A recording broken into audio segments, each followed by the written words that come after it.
a 0.1 molar solution of sodium hydroxide is added dropwise to 25 milliliters of 0.1 molar hydrochloric acid solution during a strong acid, strong base titration, where here we have a strong base and here we have a strong acid. Find the pH after the addition of 10 milliliters of sodium hydroxide, 25 milliliters of sodium hydroxide, and 35 milliliters of sodium hydroxide. All right, so our first case, for the addition of just 25 milliliters of sodium hydroxide.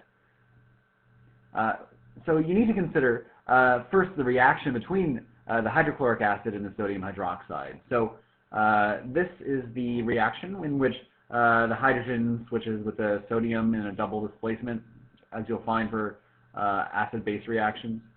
And so you'll produce water and sodium chloride. Now, you're interested in the final concentration of whatever remains after the reaction is complete, whether it be hydrochloric acid or sodium hydroxide. And so in order to consider that, you have to consider the initial either concentrations or a number of moles of these things, and then the changes in those, and then finally the final moles or molarities of these things.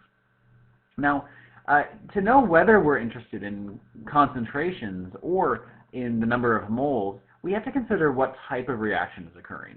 You see here that we have a strong acid and a strong base. If we have either a strong acid or a strong base present, there's going to be a 100% reaction. All of something is going to be used up, either the strong acid or base, or if there were a weak base or acid present, that might react entirely as well. But we know then that if a strong acid or base is present, we need to use an ICF table to find the final number of moles, whereas normally if we were not using a strong acid or base, we might be dealing with an ICE table where we were to find E, the equilibrium concentration. So here we're going to be dealing with moles, and we will not be dealing with negative X, etc. So we see here that dealing with moles, when we use an ICF table, we need to know the number of moles of hydrochloric acid that are initially present. So there were 25 milliliters of 0.10 molar solution. So the number of moles is equal to molarity times the number of liters. So 0.10 molar times 0.025 liters, which gives you 0.0025 moles of hydrochloric acid.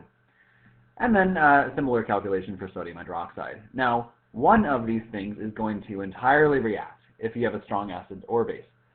And so whichever will be used up will ultimately have a zero final number of moles in concentration. Being that sodium hydroxide is smaller in amount than hydrochloric acid and that it's a 1-to-1 ratio here, then we're going to lose this amount of sodium hydroxide, 0.0010 moles of that, and also 0.0010 moles of hydrochloric acid. And so the final number of moles of sodium hydroxide is going to be 0, and the final number of moles of hydrochloric acid will be 0.0015. We don't care about the final number of moles of water, nor do we care about the final number of moles of sodium chloride.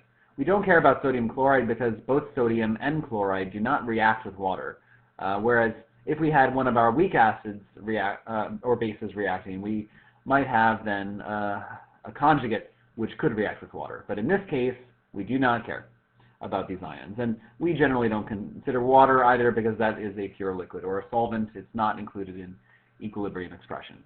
All right. So we want to calculate the pH. Now, we would only use Henderson-Hasselbalch if we had both a weak acid or base and its salt. But here, all that remains is just hydrochloric acid. And so consider then that hydrochloric acid will dissociate 100% to give protons. If we had 0.0015 moles of hydrochloric acid, we're going to have 0.0015 moles of protons dissociated into the water. So we can find pH then just looking for the concentration of hydrochloric acid or protons. But here, this is in moles. pH involves concentration, molarity, and so we need to find the molarity of hydrochloric acid. That's the number of moles of it divided by the total volume after our titration. Now, we started with 0.025 liters. of our initial solution, and then we added a further 0.010 liters. So the volume after this titration is actually 0.035 liters. So we find then the molarity is 0.0375, and hence the pH is 1.37.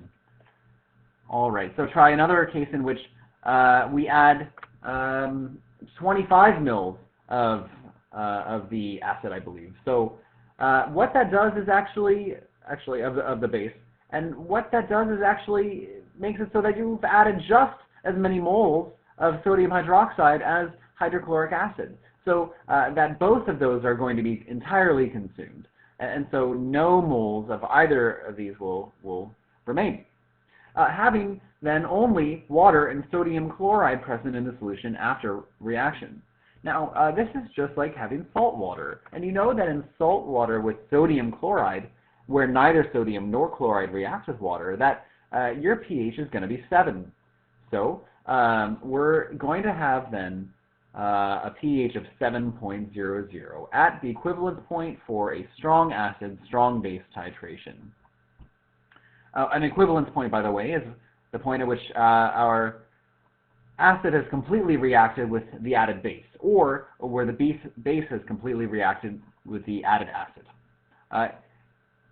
Now, I guess the next case in which 35 milliliters of sodium hydroxide was added. Now, that means then that we have 0.0035 moles of sodium hydroxide added. Now, this is greater than the number of moles of hydrochloric acid present. And so we're going to be losing the smaller of these numbers. So lose 0.0025 moles of both of these things, leaving no hydrochloric acid left, and only 0.0010 moles of sodium hydroxide. And then at this point, we don't care about the moles or concentration of sodium chloride. And so that sodium hydroxide is a strong base. It dissociates 100%. And so we had 0.0010 moles of sodium hydroxide, and hence we have 0.0010 moles of hydroxide. Again, we'll need to calculate the pOH, and we cannot use moles here. We need to get the negative log of the concentration, the molarity of hydroxide. And so calculate the molarity of hydroxide by putting your moles of hydroxide over the new volume after this titration. That was a total of 0.060 liters. So that your hydroxide concentration is 0.0167. And so you can find that your pOH is 1.78, and your pH then is 12.22.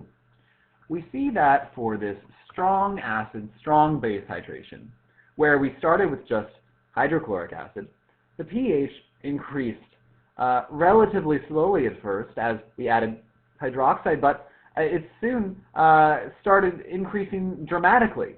This dramatic change, it soon had an inflection point in which it started slowing down, and soon then the pH didn't change very much at all. Where we had just a bunch of hydrochloric acid, at first we had an acidic solution. Eventually we ended up having just a lot of sodium hydroxide left over. We had a basic solution. But at our equivalence point, this inflection point, where we had added just enough sodium hydroxide to react with all the hydrochloric acid, our pH was precisely 7. This is the case for strong acid, strong base titrations. Thanks for watching, guys.